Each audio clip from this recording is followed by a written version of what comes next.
लोडसेडिङले सारा नेपालीको दैनिक जीवन आक्रान्त भएका बेला उज्यालो नेपालको सपनादेखि त्यसलाई साकार पार्ने अभियानको नेतृत्व गरेका कुलमान घिसिङ पुनः नेपाल विद्युत प्राधिकरणको चालक सिटमा आइपुगेका छन्। कान्तिपुर समाचारमा घिसिङका अबका प्राथमिकता र चुनौती उनकै शब्दमा। नमस्कार, अब मुख्य समाचार। लुम्बिनी प्रदेशमा पनि एमाले सरकार ढल्यो। अल्पमतमा पढ्ने निश्चित भएपछि मुख्यमन्त्री पोखरेलको राजीनामा। नयाँ मुख्यमन्त्रीमा दाबी गर्न भोलि 3 बजेसम्मको समय। एमसीसी तत्काल संसदीय छलफलमा अघि नबढाउने सभामुख सापकोटाको संकेत। भन्छन् कम्तीमा सत्ता गठबन्धनमा सहमति आवश्यक। विद्युत प्राधिकरणको कार्यकारी निर्देशकमा कुलमान घिसिङको दोस्रो पटक बहाली। जीवनकै चुनौतीपूर्ण जिम्मेवारी पाएको भनाई। अफगानिस्तानमा विद्रोही समूह तालिबानद्वारा 9 प्रान्तीय राजधानी कब्जा। सेना फिर्ताको निर्णयमा कुनै पश्चाताप नरहेको अमेरिकी राष्ट्रपतिको टिप्पणी। आफ्नो समस्या आफै सुल्झाउन आग्रह। र युफा सुपर कपको उपाधिका लागि आज चेल्सी र भिरारियल भिड्ने। 13,000 समर्थकलाई रङ्गशाला प्रवेशमा अनुमति।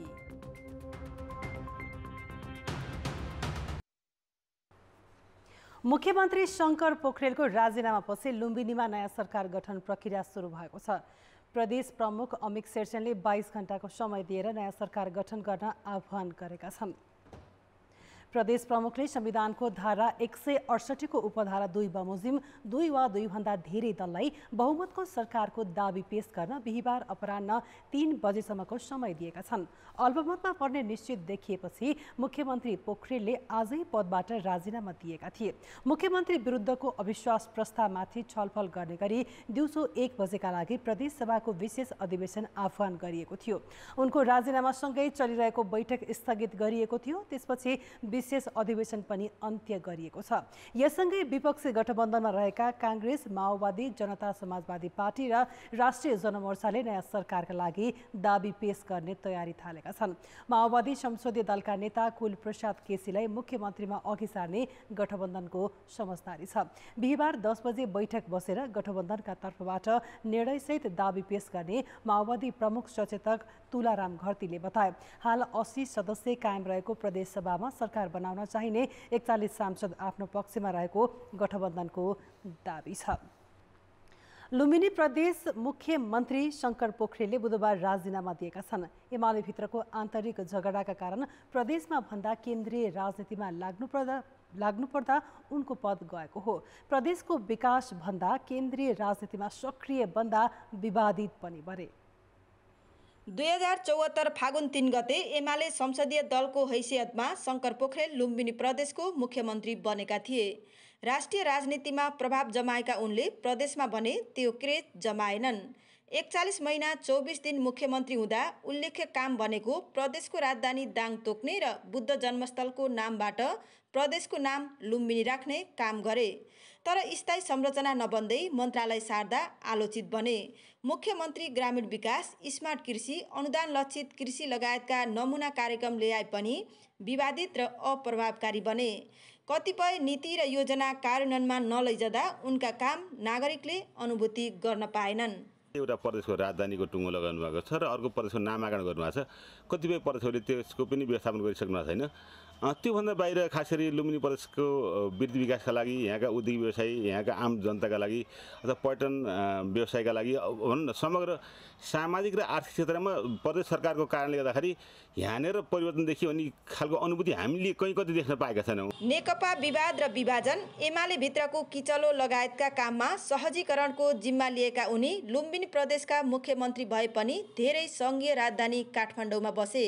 आफ्नै नेतृत्वको सरकारलाई आइपरेको सङ्कट सहजीकरणमा लागेनन्। यही कारण वैशाख 6मा माओवादी केन्द्र, नेपाली काङ्ग्रेस, जनता समाजवादी पार्टी र राष्ट्रिय जनमोर्चा सहितका दलले अविश्वासको प्रस्ताव ल्याए। त्यसपछि पोखरेलले जसपाका 4 सांसदलाई साथ लिएर सरकार चलाए। उनीहरूको सांसद पद गुमेपछि वैशाख 19मा अविश्वासको प्रस्ताव छलफल गर्न बोलाएको प्रदेश सभाको विशेष अधिवेशन अन्त्य गरे र त्यसै दिन राजीनामा दिए अनि उसै दिन ठुलो दल एमालेको हैसियतबाट पुनः मुख्यमन्त्री बने। आफ्नै जिल्लाका सांसद अमरबहादुर डाँगी, विमला कुमारी खत्री र दीर्घनारायण पाण्डेले साथ छोडेपछि उनी अल्पमतमा परे। तर जसपाका पुनर्स्थापित सांसद लिएर सरकार चलाइरहे। यतिसम्म कि जसपा सांसदको दोस्रो पटक पद गुमेपछि पनि उनले राजीनामा दिएनन्। आफू विरुद्ध तेस्रो पटक अविश्वासको प्रस्ताव आएपछि प्रदेश प्रमुखको आह्वानमा विशेष अधिवेशन सुरु हुँदासम्म पनि उनले अविश्वासको प्रस्ताव सामना गरेनन्। बरु संसद सुरु भएपछि राजीनामा दिने र राजीनामापछि आफ्ना सरकारले गरेका काम देखाउन प्रवक्ता मार्फत पत्रकार सम्मेलन गरे। 2 वर्षसम्म अविश्वासको प्रस्ताव ल्याउन पाइँदैन भनेर 188 को धारा 4 ले संविधानमै उल्लेख गरेको छ र त्यसको बावजुद त्यसलाई इग्नोर गरेर अहिलेका वर्तमान प्रदेश प्रमुखले आजकै मितिमा अब यो 27 गते विशेष अधिवेशन डाकेर जुन अविश्वासको प्रस्तावमाथि छलफल गर्ने मतदान गर्ने गरी उहाँले जुन राख्नु भएको थियो त्यसलाई हामीले गैर संवैधानिक भनेका छौँ र त्यसप्रति संसदीय दलले आपत्ति जनाएको छ। यसअघि सङ्घ हाकेका नेता प्रदेश हाक्न आउँदा सन्तुलनमा सरकार चलाउन नसकेपछि सङ्ख्यात्मक रूपमा आफू अल्पमतमा परेपछि मुख्यमन्त्रीबाट राजीनामा गरेको भए शङ्कर पोखरेल प्रदेशमा पनि आदर्श नेता मानिन्थे। कान्तिपुर समाचारका लागि क्यामेरामा स्वस्तिक श्रेष्ठका साथ अमृता अनमोल, बुटबल, रूपन्देही। सभामुख अग्नि सापकोटाले अमेरिकी आर्थिक अनुदान सम्बन्धी सम्झौता एमसीसी तत्काल संसदीय छलफलका लागि अघि नबढाउने संकेत गरेका छन्। उनले त्यसका लागि राष्ट्रिय सहमतिको शर्त चाहिने बताएका छन्। सिंहदरबार स्थित आफ्नै कार्यकक्षमा आज पत्रकारहरूसँगको संक्षिप्त कुराकानीमा सभामुख सापकोटाले राष्ट्रिय सहमति भए एमसीसी अघि बढाउन सजिलो हुने बताए। त्यसो हुन नसके संसदमा प्रतिनिधित्व गर्ने दलहरू बीच र त्यो पनि नभए सत्ता गठबन्धनमा सहमति हुनुपर्ने सभामुख सापकोटाको जोड छ। एमसीसीको विषय जनस्तरसम्मै पुगेकाले पनि राष्ट्रिय सहमति चाहिने उनको भनाइ थियो। अघिल्ला प्रधानमन्त्री तथा अहिले प्रमुख प्रतिपक्षी दलका नेता रहेका एमाले अध्यक्ष केपी शर्मा ओलीले मंगलबार रोस्ट्रमबाटै सभामुखतर्फ संकेत गर्दै एमसीसीको फाइल त्यही राखिएको भनेपछि सापकोटाले दलीय सहमति नभई अघि नबढाउने प्रस्ट्याएका हुन्। अहिले सत्ता गठबन्धनमा सामेल नेपाली कांग्रेस र माओवादी केन्द्र बीच नै एमसीसी बारे समान धारणा छैन। कांग्रेस त्यसलाई पारित गर्ने पक्षमा छ भने माओवादी केन्द्र जस्ताको तस्तै पारित गर्ने पक्षमा देखिन्न। त्यसो त सत्ता साझेदार जसपा र राष्ट्रिय जनमोर्चा पनि त्यसको पक्षमा छैनन्। फुटको डिलमा पुगेकाले एमालेका दुवै समूहमा पनि एमसीसी बारे एकमत छैन। सापकोटाले भने आफू सभामुख निर्वाचित भएर पदभार ग्रहण गर्ने बेला नै एमसीसीमा राष्ट्रिय सहमति हुनुपर्ने बताएका थिए। सत्ता गठबन्धन दल नेकपा माओवादी केन्द्रका राष्ट्रिय सभा सदस्य रामनारायण बिडारीले एमसीसी संसदमा प्रस्तुत हुनै पर्ने संवैधानिक प्रावधान नभएको बताएका छन्। राष्ट्रिय सभाको आजको बैठकमा सांसद बिडारीले एमसीसी सदनको प्रक्रियाबाट अघि बढाउने संवैधानिक प्रावधान नभएको भन्दै निवर्तमान प्रधानमन्त्री केपी शर्मा ओलीले सभामुखलाई किन लालछना लगाएको भनेर प्रश्न गरे। एमसीसी संसदमा किन? यो कुनै संवैधानिक व्यवस्था छैन। यहाँ नेपालमा चाहिँ ल्याउनै पर्ने कारण के? ओलीजीले पुष्टि गर्न पर्यो नि। सभामुखलाई अनेक प्रकारको लान्छना लाएर एमसीसी सदनमा ल्याएन भनेर जुन प्रकारको हरकत गरियो, त्यस कारणले मेरो प्रश्न छ, एमसीसी सदनमा आउनुपर्ने विषय हाम्रो संविधानले होइन। प्रतिनिधि सभाको हिजोको बैठकमा विपक्षी दलका नेता ओलीले एमसीसी तत्काल सदनमा पेश गर्न माग गरेका थिए। नेपाली कांग्रेसका सभापति शेरबहादुर देउबाको नेतृत्वमा सरकार बनेको 1 महिना हुने लाग्यो। यसबीचमा लामो प्रयासपछि सत्ता गठबन्धनले न्यूनतम साझा कार्यक्रम त सार्वजनिक गरेको छ, तर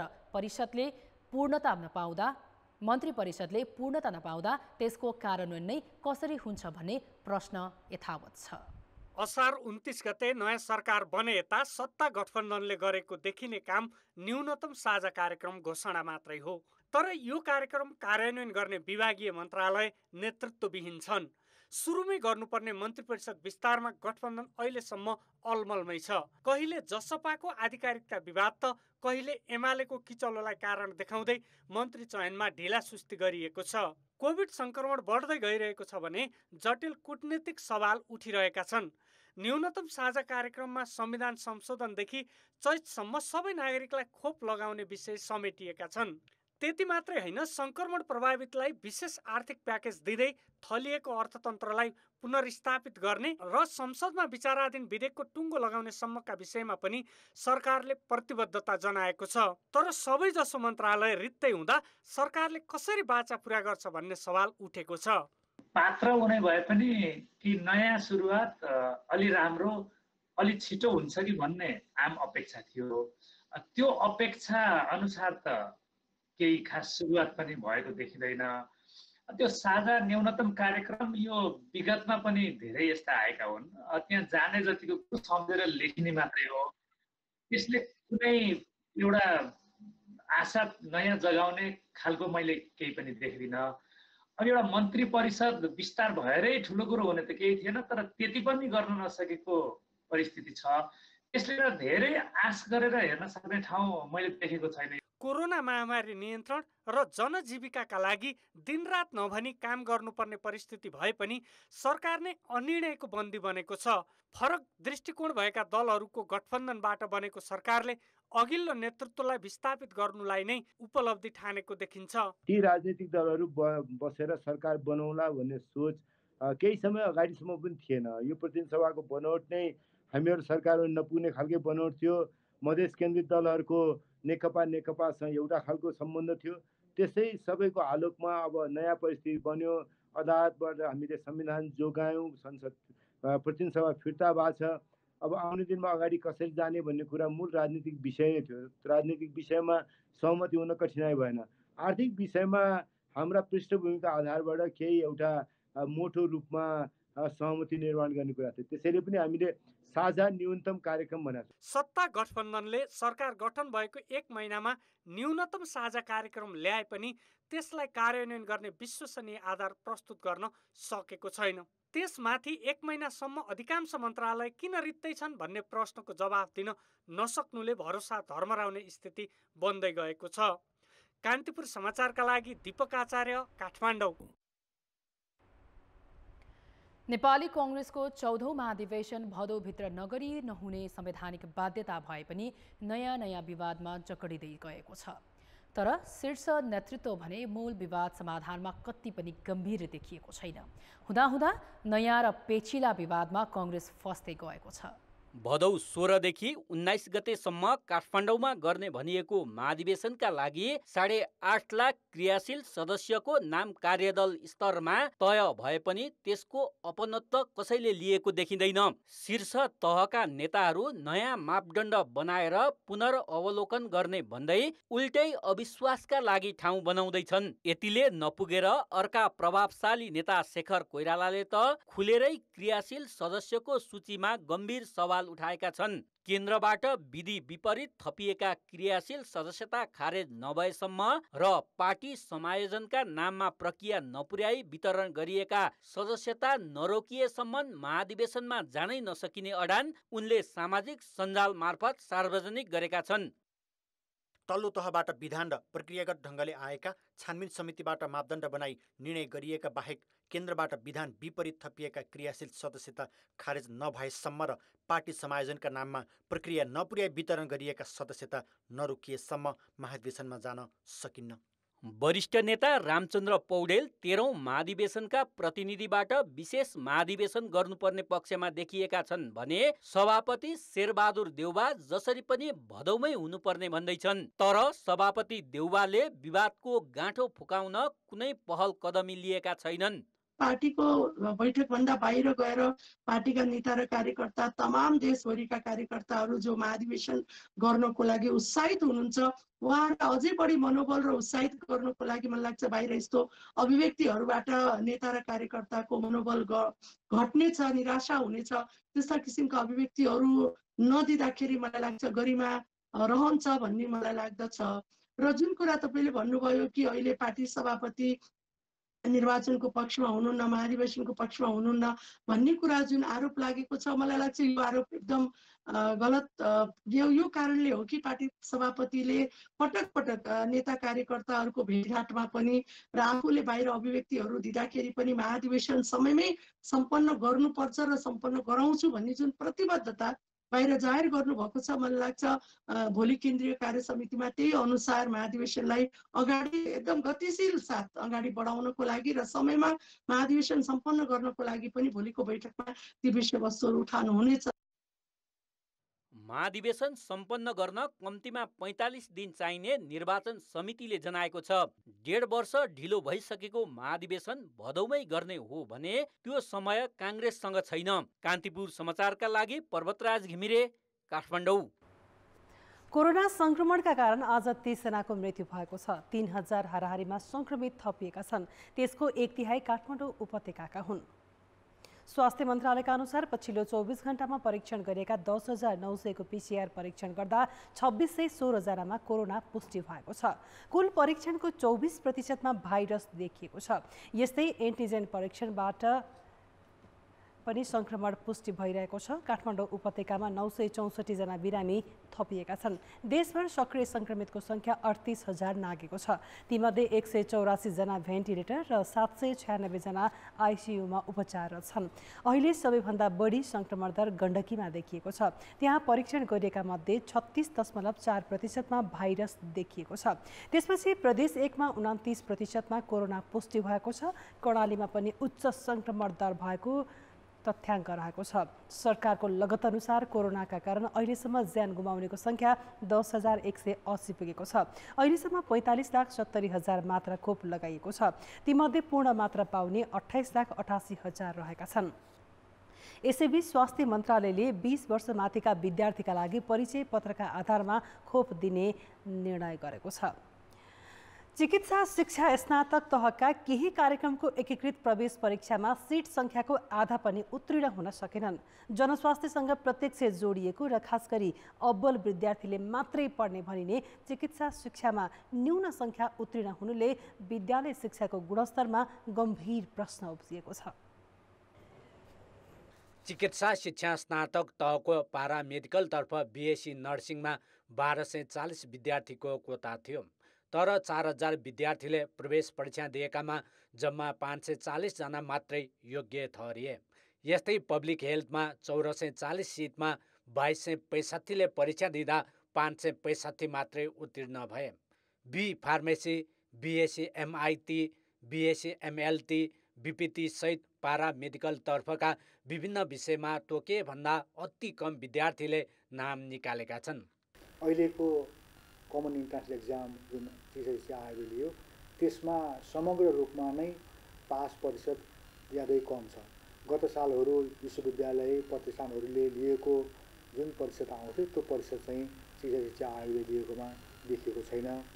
र विषयगत रूपमा भन्ने हो भने MBBS र BDS को विद्यार्थीहरूको सङ्ख्या पर्याप्त मात्रामा पास भएका छन् भने अरू विषयहरू नर्सिङको, पब्लिक हेल्थ, ल्याबोरेटरी अरू लगायतका अरू विषयहरूमा जति चाहिँ विश्वविद्यालय प्रतिष्ठानहरूमा सिट उपलब्ध छन् त्यति सङ्ख्या पनि अहिले पास भएको अवस्था छैन। तर समग्र रूपमा परीक्षा मात्रै सम्पूर्णता होइन। तर के भन्न सकिन्छ भने 50% पनि नआउनु र विद्यालयको आफ्नो सर्टिफिकेटमा धेरै माथि स्कोर हुनुको जुन ग्याप छ यसबारेमा अध्ययन हुन जरुरी छ। चिकित्सा शिक्षा आयोगले लिएको स्नातक तहको एकीकृत प्रवेश परीक्षामा 200 पूर्णाङ्कमा 50% अङ्क ल्याउनेले मात्र पढ्न पाउँछन्। MBBSमा राम्रै प्रतिस्पर्धा भए पनि अरू थुप्रै विषयमा चाहिने सङ्ख्या पनि पास नहुनुले विद्यार्थीको पढाइ, शिक्षकको पढाउने शैली तथा कमजोर पूर्वाधार कारक देखिन्छ। त्यसमाथि कोरोना महामारी, वैकल्पिक विधि प्रभावकारी नहुनु र मूल्याङ्कन प्रणाली गलत हुनु पनि कारण मानिएको छ। प्रवेश परीक्षामा धेरै विद्यार्थी फेल हुँदा अब त्यसको असर भर्ना र शिक्षण संस्थामा देखिनेछ। कतिपय कलेजले तोकिएको सङ्ख्यामा विद्यार्थी समेत पाउने छैनन्। हामीले क्वालिटीमा चाहिँ एजुकेसनको क्वालिटीमा चाहिँ कम्प्रोमाइज या कुनै पनि सम्झौता गर्न हुँदैन र एजुकेसनको क्वालिटीका अरू पनि आयामहरू छन् हैन। जस्तै पठन पाठनको तरिका, पठन पाठनको वातावरण, पढाउने शिक्षकहरूको तालिम, उहाँहरूको ज्ञान र सबभन्दा इम्पोर्टेन्ट कुरा चाहिँ विद्यार्थीको स्तरीयता हो। र कमन इन्ट्रान्स एक्जामिनेसनमा विद्यार्थीहरूलाई अब्जेक्टिभ प्याटर्नबाट क्वेसनहरू राखेको हुन्छ र यो दुईटा बिचको यो एक्जामिनेसनमा विद्यार्थीहरूको प्र्याक्टिस नभएको कारणले गर्दाखेरि नै यसको धेरै विद्यार्थीको असफलता जस्तो देखिन्छ। यो अनलाइन टिचिङ प्रभावकारिता पनि भएको छैन र विद्यार्थीहरूले अनलाइन टिचिङमा केही बढी नेग्लिजेन्स पनि गरिरहेको छ र समग्र यो स्थितिले गर्दाखेरि विद्यार्थीहरूको यो रिजल्ट यस्तो आएको हो।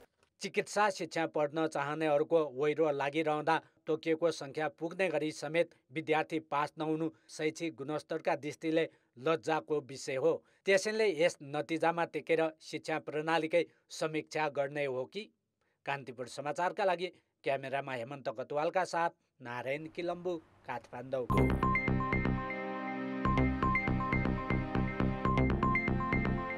नेपाल विद्युत प्राधिकरणको कार्यकारी निर्देशकमा कुलमान घिसिङले दोस्रो पटक पद बहाली गरेका छन्। झन्डै 11 महिनापछि विद्युत प्राधिकरणमा फर्किएका घिसिङले यो आफ्नो जीवनकै चुनौतीपूर्ण जिम्मेवारी रहेको बताए। जनताको अपेक्षाअनुसार सेवा दिनु र रोकिएका आयोजनालाई अगाडि बढाउनु पर्ने भएकाले जोखिमपूर्ण पनि हुन सक्ने उनले बताए। राजनैतिक तहमा आफूलाई सहज भए पनि कर्मचारीबाट पनि सहयोग जरुरी भएको उनको भनाइ छ। त्यस्तै उनले बुटवल गोरखपुर प्रसारण लाइनदेखि ठुला आयोजना आफ्नो प्राथमिकतामा रहेको बताए। बहालवाला कार्यकारी निर्देशक हितेन्द्र देव साक्यलाई जल तथा ऊर्जा आयोगमा पठाएर मन्त्री परिषदले सोमबार घिसिङलाई प्राधिकरणको प्रमुख बनाउने निर्णय गरेको थियो। यसैबीच कार्यकारी निर्देशक घिसिङसँग दोस्रो कार्यकालका मूल प्राथमिकता के हुन् भनेर सोधेका छन् हाम्रा सहकर्मी सुदिल पोखरेलले। प्राधिकरणमा पुनः नियुक्त हुनुभएको छ, अब आगामी योजनाहरू चाहिँ के छन् तपाईँका? प्राधिकरणमा अहिले मेरो दोस्रो नियुक्ति मैले ठुलो चुनौतीको रूपमा लिएको छु। मेरो व्यक्तिगत जीवनमा एउटा ठुलो चुनौती हो यो। मैले पहिलो कार्यकालमा जे काम गरेँ त्यो कार्यकालमा गरेको भन्दा मैले धेरै काम गर्नु छ। अब ऊर्जा क्षेत्रमा अहिले गर्नुपर्ने कामहरू पनि धेरै छ। पहिलो काम त मैले पहिलो कार्यकालमा गरेको कामहरूको केही बाँकी अंशलाई पुरा गर्ने र केही चाहिँ निरन्तरता रूपमा अगाडि बढेकोलाई कम्प्लिट गर्ने र थप कामहरूमा हाम्रो जेनेरेसनमा, ट्रान्समिसनमा र डिस्ट्रिब्युसन सेक्टरमा हामी धेरै कामहरू गर्नुपर्ने छ। र अर्को काम भने चाहिँ यो सुशासनको विषय, प्राधिकरणको शुद्धिकरण भनौँ न, प्राधिकरणलाई कसरी शुद्ध बनाउने, शुद्धिकरण एउटा अभियानको रूपमा हामी अगाडि बढ्छौँ। सुशासन, अनियमितताको चाहिँ त्यसलाई कसरी निर्मूल बनाउने लगायत ग्राहक सेवालाई, आम पब्लिकलाई दिने जुन सेवा छ त्यसलाई हामीले कसरी राम्रो बनाउने, अझ इम्प्रुभ कसरी गर्ने भन्ने नै रहनेछ। पहिलो कार्यकालमा तपाईँ आउँदाखेरि चाहिँ लोड सेडिङ थियो, लोड सेडिङ हटाउनु भयो। अझै पनि जनताको तपाईँसँगको अपेक्षा धेरै बाँकी छन्। त्यो अपेक्षाहरू पुरा गर्नलाई मुख्य के काम गर्नुहुन्छ? जेनेरेसनमा म नेपालको पानी जनताको लगानीलाई विशेष फोकस गरेर 2-3 हजार मेगावाट हाम्रै तर्फबाट हामी अहिले जुन अगाडि बढिरहेछ त्यो अगाडि बढ्छ र जलाशययुक्त जलविद्युत आयोजनाहरू छन् हामीलाई दुधकोशी लगायतका। किनभने लङ टर्ममा, दीर्घकालीन रूपमा जलाशय नबनिकन हाम्रो लङ टर्मको सल्युसन हुँदैन।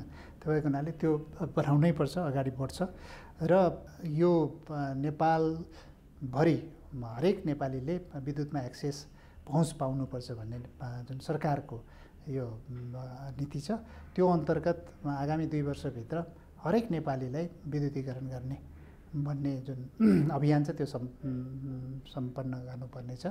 र सहर उज्यालो कार्यक्रम अन्तर्गत हामीले स्मार्ट स्ट्रिट लाइट, अन्डरग्राउन्ड केबलिङदेखि लिएर यो सहरी सफाई अभियान अन्तर्गत यो हामीले धेरै लगानी ल्याएका छौँ, अगाडि बढेको छ। तर त्यसको अप्टिमम युटिलाइजेसन र सही ठाउँमा प्रयोग भएको देखिएको छैन। सही ठाउँमा त्यो लगानीलाई अगाडि बढाउनुपर्छ भन्ने हो। जस्तो अब विद्युत आयातको लागि चाहिँ ठुलो मात्रामा अहिले रकम पाइदिन्छ, त्यसका लागि जलाशययुक्त आयोजना बनाउनु पर्ला। कुन जलाशययुक्त आयोजना तपाईँले त प्राथमिकता राखेर चाहिँ निर्माण गर्ने सोचमा हुनुहुन्छ? हामीसँग रेडिमेड प्रोजेक्ट भनेको दुधकोशी छ अहिले। र पश्चिमको हिसाबले वेस्ट सेती होइन जुन 750 मेगावाटको वेस्ट सेती जुन छ पश्चिम सेती त्यो यो हाम्रो जियोग्राफिक ब्यालेन्स मिलाउनलाई पनि अलिक चाहिन्छ क्षेत्रीय रूपले पनि र यो सेन्टरको हिसाबले भने यो बुढी गण्डकी अनि यो त्यो सुनकोशी थर्ड भन्ने पनि छ किनभने मरिन डाइभर्सन जुन छ मरिन डाइभर्सनको लागि पनि सुनकोशी थर्ड चाहिँ आवश्यक छ। अब जुन रेडिमेड छ हामी तत्काल सुरु गर्छौँ। बुढी गण्डकी पश्चिम सेती विद्युत प्राधिकरणले निर्माण गर्छ कि के हुन्छ? अब अहिले वास्तवमा भने सरकारले हामीलाई यदि चाहिँ सबै दिने हो भने हामी त्यो हिसाबले अगाडि बढ्छौँ नै। पश्चिम सेतीको केसमा अब बुढी गण्डकीको एक चरणको एक किसिमको मोडालिटीमा गएको अवस्था पनि हो। यदि त्यो मोडालिटीमा बन्छ भने ठिकै छ। यदि चिनिया कम्पनीले निर्माण अगाडि नबढाउने भयो भने प्राधिकरण त्यो आयोजना लिएर निर्माण गर्न तयार छ? सरकारले यदि चाहिँ प्राधिकरणले बनाउनु पर्यो भनेर अगाडि बढाउँछ भने त सरकारको एउटा निकायले त त्यो त अगाडि बढाउनु पर्यो नि त। तपाईँ बाहिरिएसँगै चाहिँ चुहावट बढ्यो होइन, नाफा घट्यो, त्यस दुईवटा कुरालाई चाहिँ अब कसरी फेरि करेक्सन गर्नुहुन्छ, कसरी सुधार्नु? चुनौती छ होइन। अब चुहावट अहिले 17% को हाराहारीमा छ। अब त्यो पनि प्रोभिजनल फिगर हो। अब त्यसलाई घटाउनको लागि देशभरि क्याम्पेन गर्नुपर्छ होइन। यो तपाईँको नन टेक्निकल मात्रै होइन कि टेक्निकल चुहावट पनि कसरी घटाउने भन्ने कुरा चाहिँ हामी देशभरि क्याम्पेन गर्छौँ। आजैबाट हामी सुरु गर्छौँ र प्राधिकरणको वित्तीय अवस्थालाई माथि ल्याउनुपर्छ। प्राधिकरणको वित्तीय अवस्था माथि ल्याउने विषय भनेको के हो भने पहिलो कुरा हाम्रो सप्लाई साइडमा जेनेरेसन साइडमा हाम्रो जेनेरेसनलाई इफेक्टिभली म्यानेजमेन्ट गर्नु पर्यो। हाम्रो जेनेरेसन प्लान्टहरूले राम्रोसँग जेनेरेट गरेन भने त त्यो त हरेक दिन घाटा हो नि त। र इम्पोर्टलाई पनि हामी इम्पोर्टै गर्दा पनि ड्राई सिजनमा इम्पोर्ट गरेर सस्तो इम्पोर्ट गर्नु पर्यो। विद्युत आयात गर्नुपर्ने स्थिति छ नि, यसको अन्त्य चाहिँ तपाईँले कहिले गर्ने? विद्युत आयातको चाहिँ अब बर्खायाममा अब हामी 1 महिना 2 महिना पछि हामी इम्पोर्ट गर्नु पर्दैन। असोज कार्तिकमा हाम्रो करिब 300देखि 400 मेगावाट हामीले एक्सपोर्ट गर्नुपर्ने हुनसक्छ किनभने त्यो बेला डिमान्ड घट्छ। दसैँ तिहार पर्छ, इन्डस्ट्री धेरै चल्दैन र हाम्रो करिब 300-400 मेगावाट चाहिँ स्पिल हुने अवस्थामा छ। तत्काल त्यसलाई म्यानेजमेन्ट कसरी गर्ने, इन्डियाको डे हेड मार्केटमा कसरी जाने भन्ने कुरा हामी सोच्दैछौँ होइन, कुरा भइरहेछ। र ड्राई सिजन यो ड्राई सिजनमा हामीलाई केही इम्पोर्ट गर्नै पर्छ, हामीलाई पुग्दैन। अब केही रिजर्भर प्रोजेक्टहरू पनि छन्, रन अफ रिभर पनि धेरै आइसकेपछि चाहिँ हिउँदमा पनि हामी आत्मनिर्भर हुनलाई अझै 2 वर्ष लाग्ने देखिन्छ। अब जनमतको अन्तिम परिणाम। जनमतमा हिजो हाम्रो प्रश्न थियो, कोरोना संक्रमण फेरि बढ्नुको मुख्य कारण के ठान्नुहुन्छ? ए, कमजोर सरकारी प्रयास, बी, नागरिक नै बेपरवाह र सी, बढी संक्रामक भाइरस। जनमतको अन्तिम परिणाम यस्तो छ, ए, कमजोर सरकारी प्रयासमा 50%, बी, नागरिक नै बेपरवाहमा 44% र सी, बढी संक्रामक भाइरसमा 6% मत प्राप्त भएको छ। अब आजको प्रश्न। जनमत। विद्युत प्राधिकरणका कार्यकारी निर्देशक कुलमान घिसिङको मुख्य प्राथमिकता के हुनु पर्ला? ए, आपूर्ति प्रणाली सुधार, बी, अधुरा आयोजना सम्पन्न र सी, निर्यातमा जोड। जनमतको अन्तिम परिणाम भोलि बेलुकी 8 बजेको कान्तिपुर समाचारमा प्रसारण गर्नेछौँ। कृपया NEWS news space A, B वा C टाइप गरी 34001 मा SMS गरी आफ्नो मत व्यक्त गर्नुहोला। अब जनताको आवाज। हामीले बागलुङमा सोधेका छौँ, कोरोना भाइरसको तेस्रो लहरको संक्रमणबाट बच्न कस्तो सावधानी अपनाउनु पर्ला? जनताको आवाज। आफ्नो मान्छे अर्को मान्छे जोसुकै होस्, हामी ग्रुपमा हिँड्नुहुन्न, सँगै घुम्न डुल्न हुन्न र हामी आफैमा सचेत रहनुपर्छ। गाउँघरमा पनि मेलापात यताउता गाउँघर छरछिमेकी पनि भिडभाड गरेर बस्न भएन भन्ने चाहिँ मलाई लाग्छ। विदेशबाट आउने मान्छेहरूलाई होइन, उनीहरूलाई कसरी त्यहाँ नियन्त्रण गर्ने, कसरी उनीहरूको PCR टेस्ट गर्ने, कस्तो अवस्था आएको छ त्यो पुरा जाँचबुझ गर्न पर्यो। तेस्रो लहर नआओस् भन्नको निमित्त हामीले खेतबारीमा अथवा बाटोघाटो यताउति हिँड्दाखेरि मास्कहरूको अनिवार्य प्रयोग गर्नुपर्छ। यहाँ त चेतनाको कमीले अब मलाई कोभिड भयो भन्नु मान्छे चेक गराउनै नजाने अनि अलि लास्ट स्टेजमा जाने त्यस्तो अवस्था भइराखेको छ। सर्वसाधारण गाउँका सबैलाई सुई खोपहरू पुर्याउनु पर्यो। सीमामा आउने मान्छेहरूलाई त्यहाँ चाहिँ एउटा चाहिँ हेल्प डेस्क चाहिँ स्थापना गरेर चेक गरेर चाहिँ मात्र चाहिँ भित्र आउनु पर्यो।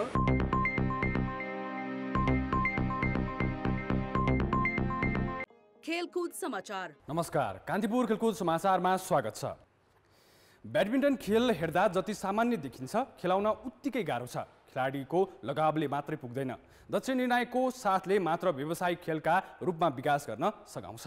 त्यसैले अहिले खेलको दायरा फराकिलो हुँदै जाँदा ब्याडमिन्टन सङ्घले जगैदेखि दक्ष अम्पायर र प्राविधिक टिम तयार गर्न प्रशिक्षण चलाइरहेको छ।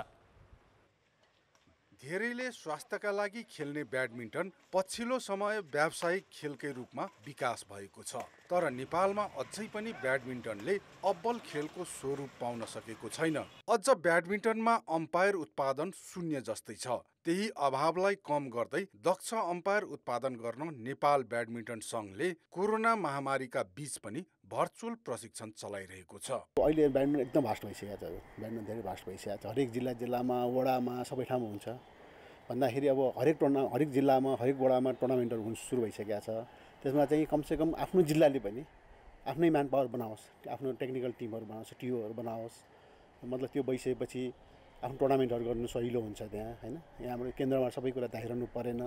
केन्द्रमा एउटा पत्र लेख्दाखेरि भयो। पत्र लेखेपछि ल तपाईँहरूको त्यहाँ हामीसँग ब्याडमिन्टन चाहिँ अब नेपाल ब्याडमिन्टनसँगै आबद्ध भएको चाहिँ जिल्ला स्तरीय तपाईँको अम्पायरहरू छ। अम्पायरले त्यहाँ ट्रेनिङ गर्न सक्छ, त्यहाँ टुर्नामेन्ट कन्डक्ट गर्न सक्छ भन्ने हिसाबले आफ्नो जिल्ला पनि सक्षम होस् भन्ने कुरा लागि नै हामी यो चाहिँ ट्रेनिङ सुरु गरेका हौँ।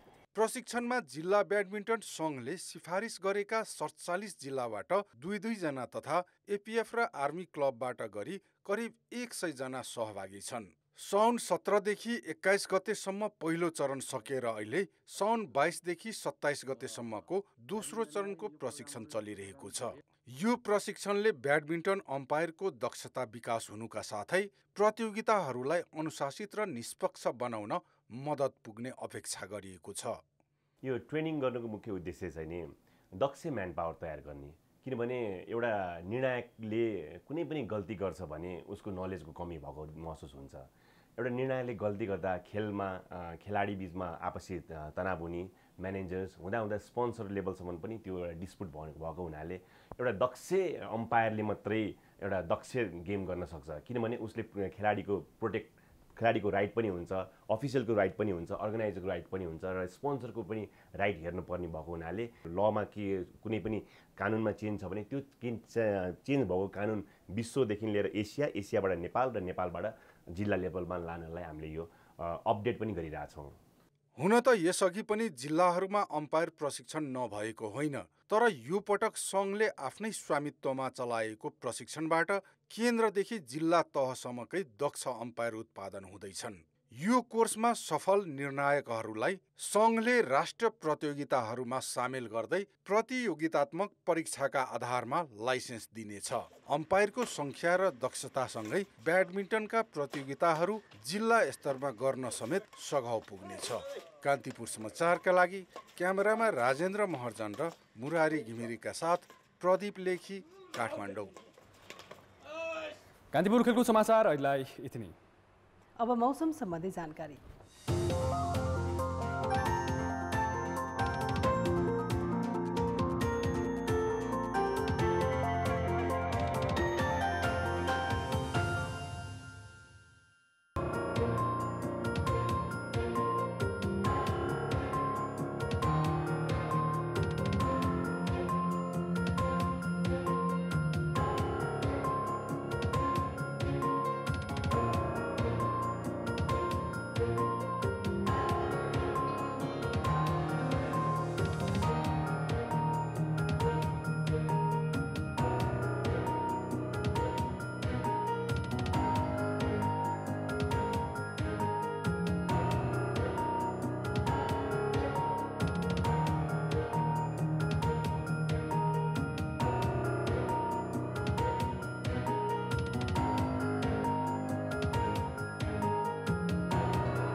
कान्तिपुर समाचार अहिलेलाई सकियो। कान्तिपुर टेलिभिजन हेर्दै गर्नुहोला। नमस्ते।